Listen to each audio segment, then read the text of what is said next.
In this video, I'm going to show you how to fix YouTube Recap 2025 not showing up on PC. So here, as you can see, you will first go to YouTube to find the YouTube Recap, and you will have to just write in Google YouTube Recap. Okay, it should show as a link. So if you just see here it's you should basically write in the tab youtube.com/recap, and it should appear over here.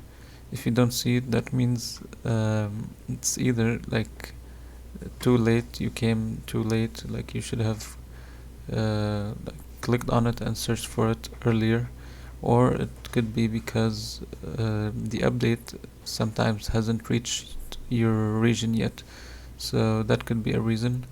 And some other reasons could be because you haven't watched enough videos. So when YouTube Recap is created, it collects your history of watch history.